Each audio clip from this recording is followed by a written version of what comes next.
It's a sad day for freedom of speech, my friends. YouTube has just escalated both the war on content creators and the race war to despicable new levels. And in this video, we're going to explain precisely how this is being done. 2 weeks ago, I put out a video titled, "Google has gone full evil, but the demise of YouTube will not happen without a fight," where I outlined the plan YouTube has while they're working hand in hand with the Anti-Defamation League to silence ideas or ideologies that they politically disagree with. We went over the memo suggesting Google is just an ideological echo chamber. We showed how ad revenues have been removed from my channel and others that produce similar content. And we explained that unless new video sharing platforms are explored, YouTube will shape and mold the ideas and opinions of the masses. And lo and behold, the first victim has been targeted. And what video do you think they decided to choose to single out in the middle of this brewing race war? It's a video by the New Century Foundation titled "Race Differences in Intelligence." And when you attempt to watch the video on YouTube, you're taken to this page, which states, "The following content has been identified by the YouTube community as inappropriate or offensive to some audiences," forcing you to then confirm if you'd like to continue.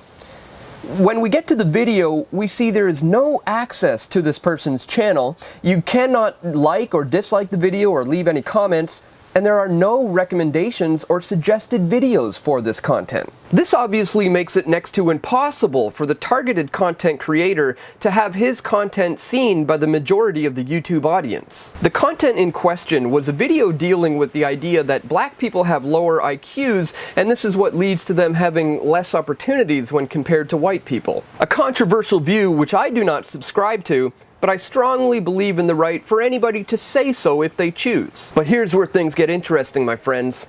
Why do you think they chose that particular video to kick things off? Racial tensions are brewing at an all-time high right now. Wouldn't this just draw more attention to it rather than if they had just left it alone? Well, yes, that's exactly what's happening. Thousands of people are flooding to this video today to see what it's all about, and this is all by design. Allow me to explain. Some of you may remember that back in 1985, the PMRC, or the Parents Music Resource Center, launched a war on explicit content in music, and Tipper Gore, Al Gore's wife, was leading the charge to have explicit content stickers placed on albums that they deemed to be filled with controversial topics or explicit content. Taking the stand to defend their music was Frank Zappa, John Denver, and Twisted Sister's Dee Snider, who testified in support of free speech with the hopes of not having to be subjected to having a rating systems or a warning label stickers attached to their albums. But what most people don't know is that the record companies were secretly loving this idea, because it was only going to draw more attention to their albums. Putting an explicit content sticker on the cover of these albums was the best thing that could have happened to them, because now the kids were going to make sure they got this,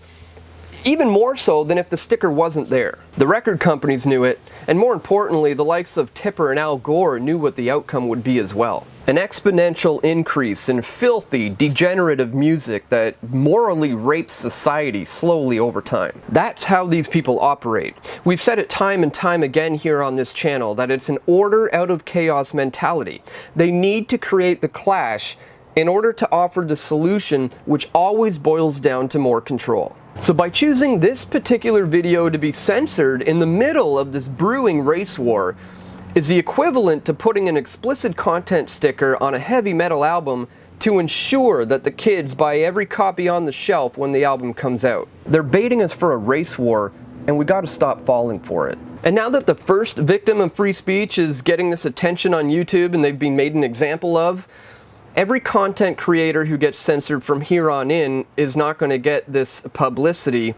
No, their content is just going to seemingly disappear from the internet. So today it seems that YouTube is added to both the war on content creators and the race war by killing two birds with the same stone. But this is all the more reason why we need to look to alternative platforms like Steemit.com or DTube.video, where blockchain technology is being used to allow for uncensored content to organically become popular due to market demand.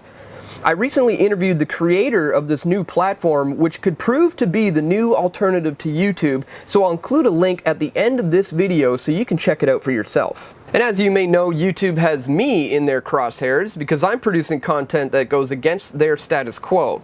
So if you'd like to contribute to my efforts here, you can become a PFT patron at patreon.com/pressfortruth or at the Patreon alternative link pressfortruth.ca/donate. Thank you so much to my current patrons and PFT members. We're only still here because of you. If you haven't joined yet, please check the links in the description below to find out how you can get involved. And if you liked the information presented in this video, please share it with your friends and family, and click that like button, leave a comment, and stay tuned guys, we're going to have more videos coming soon. This is Dan Dix reporting for Press for Truth.